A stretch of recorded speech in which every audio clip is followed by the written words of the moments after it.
हरे कृष्णा। मैं सत्यनारायणी देवी दासी आप सभी को प्रणाम करती हूँ। गुरु महाराज की वाणी लेके आ गई सत्यनारायणी। आज हम लोग बृहद भागवतम की थोड़ी सी कथा करते हैं। अभी तक हम लोगों ने सुना है कि भगवान कृष्ण जो हैं वो मथुरा से वृंदावन में वापस आए हैं कंस को मार के, और वृंदावन के वासियों के साथ भगवान आनंद से रहते हैं। और वृंदावन के जो वासी हैं वो लोग भी बहुत आनंद से भगवान के साथ रहते हैं, और वो कृष्ण के विरह का जो दुख है वो भूल चुके हैं, और वो भविष्य के बारे में भी भूल गए हैं और भूतकाल को भी भूल चुके हैं, और वो सिर्फ वर्तमान में रहते हैं। अब हम आगे की कथा करते हैं।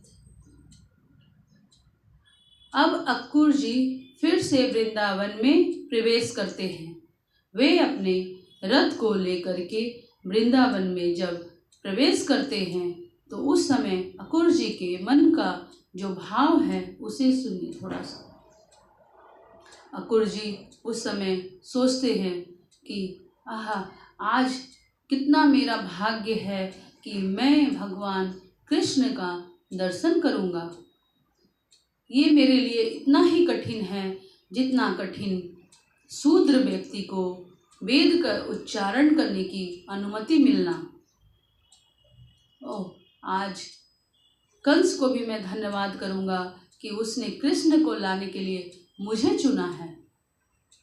फिर वो सोचते हैं कि अगर कृष्ण मेरे सामने आ जाएंगे तो मैं दंड के तरह उनके चरणों में गिर पड़ूंगा, और वो स्नेह से मेरे सर पे हाथ फिराएंगे तो मैं धन्य हो जाऊंगा। फिर वो सोचते हैं कि हे कृष्णा, तुम तो सर्वज्ञ हो, तुम सब कुछ जानते हो, तो तुम तो ये भी जानते होगे कि मैं भले बाहरी रूप से कंस के साथ हूँ, लेकिन अंतर से तो मैं आपके साथ हूँ, मैं आपका घनिष्ठ हूँ। इस तरह से अक्रूर जी सोचते हुए वृंदावन में अपने रथ को लेकर के प्रवेश करते हैं। और जो वृंदावन के वासी हैं वे जब देखते हैं कि अक्रूर जी अपना रथ लेकर के वृंदावन में आ रहे हैं तो वो विचलित हो जाते हैं। अक्रूर जी के रथ को देख करके वो लोग विचलित हो जाते हैं। उनको भय होने लगता है कि ये फिर से कृष्ण को लेके जाएंगे। वे सब कुछ भूल चुके हैं, लेकिन जब रथ को देखते हैं तो उनको स्मरण होता है कि ये हमारे कृष्ण को ले जाने के लिए आए थे। इस तरह से वो विचलित हो जाते हैं।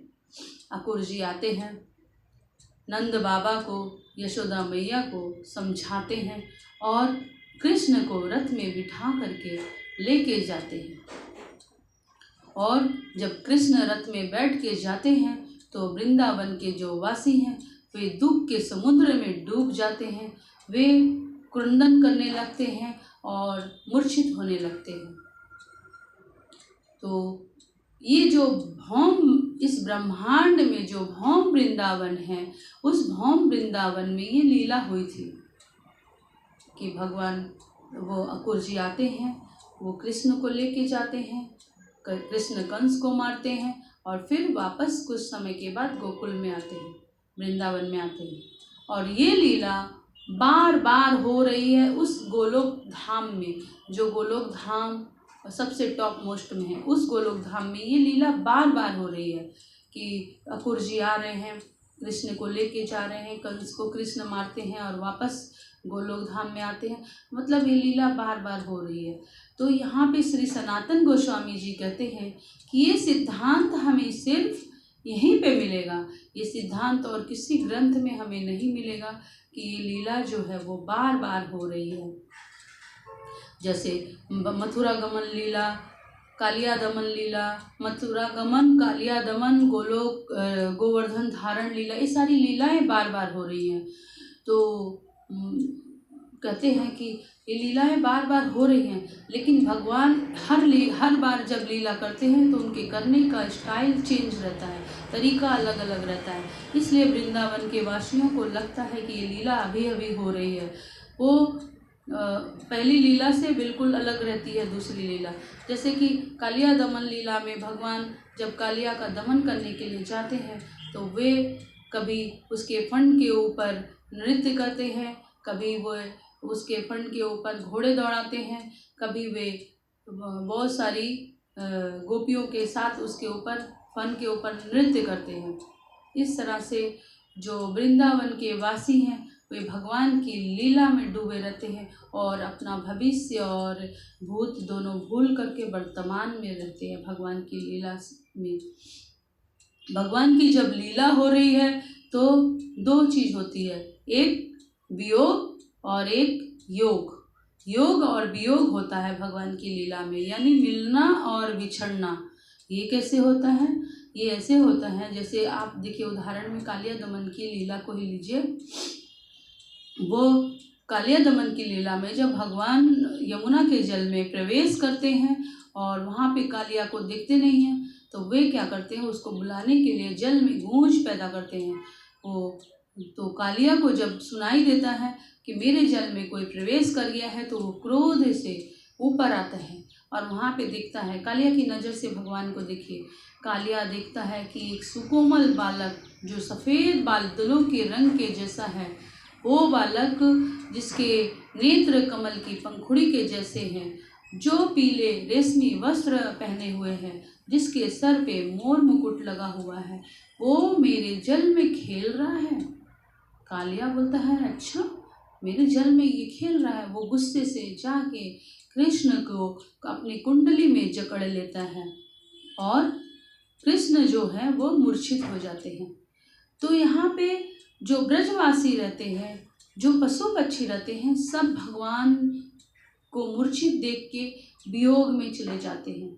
ये लोग सोचते हैं कि अब कृष्ण हमारे साथ नहीं है, इस तरह से वे वियोग में चले जाते हैं। सब लोग मूर्छित हो जाते हैं ब्रजवासी, और जो गौएं हैं वे क्रंदन करने लगती हैं, बछड़े एक टकटकी लगाए कृष्ण को निहारने लगते हैं, पक्षी सब वहीं पे एक ही जगह पे उड़ने लगते हैं। मतलब इस तरह से सब दुख में डूब जाते हैं। भगवान जब देखते हैं कि मेरे ब्रज के वासी सब मेरे प्रेम के कारण अपने जीवन को संकट में डाल रहे हैं, तो भगवान अपने शरीर को बढ़ाना शुरू करते हैं और वो फिर कालिया के जो कुंडली में पीड़ा होने लगती है, फिर वो अपनी कुंडली को ढीली करता है और भगवान उसमें से सरक के निकल जाते हैं। भगवान को जब बाहर निकला हुआ देखता है तो वो मारे क्रोध के कालिया अपने 101 फन से उनके ऊपर प्रहार करने लगता है। भगवान गोल गोल घूम करके उसके प्रहार को बचाते हैं और उसके साथ खेलते हैं।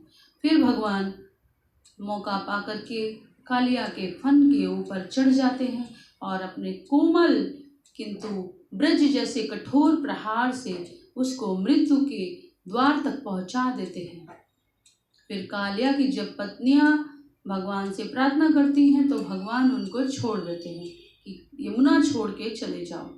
तो यहाँ पे जब ब्रजवासी वो देखते हैं कि कृष्ण कालिया के फन के ऊपर आ गए हैं तो सबके अंदर हर्ष की लहर दौड़ जाती है, सबके अंदर नवजीवन का संचार हो जाता है और सब हर्षित हो जाते हैं। तो इस यहाँ पे योग हो रहा है। तो भगवान अपनी लीला में योग और वियोग दोनों करते हैं ताकि प्रेम बढ़ सके। उनका प्रेम बढ़ाने के लिए करते हैं योग और वियोग। जैसे कि हम लोग बहुत अधिक गर्मी से धूप से आते हैं तो हम जब छाया में आते हैं तो हमको कितना आनंद आता है, हमको लगता है कि हाँ बहुत अच्छा। तो उस तरह से तो जब वियोग होता है फिर योग का आनंद कई गुना बढ़ जाता है। इसी तरह से फिर उसके बाद जो कहते हैं गोप कुमार कि भगवान की जो ये लीला हो रही है ये इसमें मगन रहते हैं और ये अपना सब कुछ भूले हुए रहते हैं। क्यों भूले हुए रहते हैं, क्या कारण है? तो फिर वो बताते हैं कि कारण ये है कि भगवान की जो सुंदरता है उस पे मोहित हो जाते हैं और भगवान की जो माधुर्य है उसमें ये मोहित हुए रहते हैं। भगवान की सुंदरता और भगवान की माधुर्यता इसमें ये अपना सब कुछ भूल जाते हैं और भगवान की जो लीला धारा हो रही है, लीला धारा, माधुर्य लीला धारा जो हो रही है, उसमें, उसके समुद्र में ये गोते लगाते हैं। तो यहाँ लीला धारा से हमको ये समझना होगा कि जैसे बूंद बूंद से घड़ा भरता है, तो बूंद और बूंद के बीच में थोड़ा समय होता है, लेकिन भगवान की जो लीला धारा है, लीला की धारा में एक क्षण का भी समय नहीं है। कंटिन्यूअस लीला चली जा रही है, अनवरत लीला चल रही है, इसलिए उसको लीला की धारा बोल रहे हैं। और उस लीला धारा से एक समुद्र का निर्माण हो रहा है, मतलब इतनी लीला हो रही है, इतनी लीला हो रही है कि वहाँ पे समुद्र बन जा रहा है, लीला का समुद्र बन जा रहा है। और जितने ब्रजवासी हैं वे सब लीला समुद्र में गोते लगा रहे हैं। और ऊपर से भगवान के प्रेम की जो वर्षा, भगवान के प्रेम की बारिश हो रही है।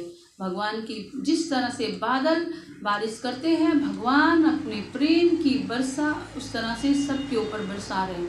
तो यहाँ पे भगवान के प्रेम को बादल के साथ तुलना किया जा रहा है। क्यों? क्योंकि बादल जो है वो जब बारिश करता है तो वो चल अचल सबके ऊपर एक समान बारिश करता है। मनुष्य, पशु, पक्षी, मकान जो भी है सबके ऊपर एक समान वो वर्षा करता है। उसी तरह से भगवान जो है अपने प्रेम की वर्षा सारे ब्रजवासियों के ऊपर एक समान करते हैं। वो ये नहीं देखते हैं कि गोपी है, ये पुरुष है, ये पशु है, ये पक्षी है, ऐसा नहीं देखते। सबके ऊपर एक समान प्रेम की वर्षा करते हैं। और सारे ब्रज के वासी जो हैं वो भगवान के लीला समुद्र में गोते लगाते हैं और ऊपर से भगवान के प्रेम की बारिश में भीगते रहते हैं। इस तरह से वे अपना सब कुछ भूल जाते हैं और भगवान भी भक्त के प्यार में सब कुछ भूल जाते हैं। भगवान जो है उनका एक नाम है अभिज्ञ शेखर, यानी वे सब कुछ जानते हैं, कुछ भी उनसे अनभिज्ञ नहीं है। वे सारे ब्रह्मांड के बारे में जानते हैं, सारे जीवों के बारे में जानते हैं। फिर भी भगवान अपने भक्त के प्रेम में सब कुछ भूल जाते हैं। उनको भी याद नहीं रहता कि क्या करना है, क्या नहीं करना है। इस तरह से गोप कुमार कहते हैं माथु ब्राह्मण को कि देखो, मैंने तुम्हें गोलोक धाम की जो लीला धारा है उसकी चरम सीमा के बारे में बताया है। तो वो गोप कुमार से जब इतना सुनते हैं तब फिर वो पूछते हैं, ब्राह्मण उनसे पूछते हैं कि हे गोप कुमार, आप मुझे ये बताइए कि जब भगवान मथुरा चले गए वृंदावन को छोड़ करके, तो आप कैसे रहे? आप तो भगवान को खोजते खोजते गोलोक धाम तक चले गए थे, तो यहाँ पे भगवान के बिना आप कैसे रहे?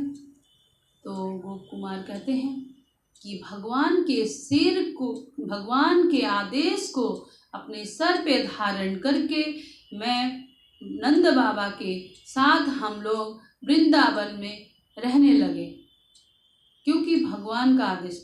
और वृंदावन की महिमा के बारे में बताते हैं कि वृंदावन की ऐसी महिमा है कि जो लोग वृंदावन में रहते हैं वे वृंदावन को छोड़ के कहीं जाना नहीं चाहते।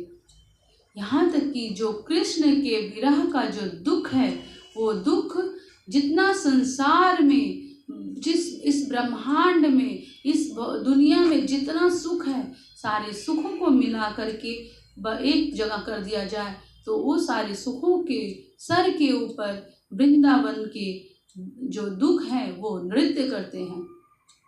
और जो वृंदावन का जो शोक है वो सारे दुनिया का, सारे ब्रह्मांड का आनंद मिला के एक करके उसके ऊपर यहाँ का शोक जो है वो नृत्य करता है।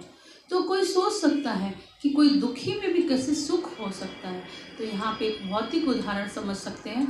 जैसे कोई नशा करता है, जो नशा करते हैं वो नशा करके उनको आनंद आता है। नशा करने के लिए उनको अपने बॉडी में सुई चुभाना पड़ता है तो भी उनको आनंद आता है। और जब सारे नशा करते करते उनका किसी का लिमिट बहुत चरम पे पहुंच जाता है तो वो अपने जीवा में सब सर्प के जीभ से अपने जीभ पे कटवाता है। तो उस सांप का विष जब उसके जीभ के अंदर जाता है तो वो आनंद, मतलब वो नशा उसको होता है, वो बहुत आनंद में रहता है। तो अगर नॉर्मल इंसान को अगर सांप काट ले तो वो मर जाएगा, लेकिन इनका जो नशा सहन करने की जो शक्ति है वो चरम रहती है, इसलिए वो सांप के विष को भी आनंद में लेते हैं।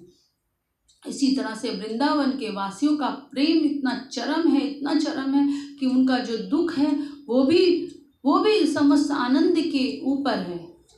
और फिर गोप कुमार अपने बारे में बताते हैं कि मैं जब से वृंदावन में रहने लगा हूँ तब से मेरी समस्त इच्छाएं पूरी हो गई हैं, यहाँ तक कि जिसकी मैंने कल्पना नहीं की थी मेरी वो इच्छा भी पूरी हो गई है।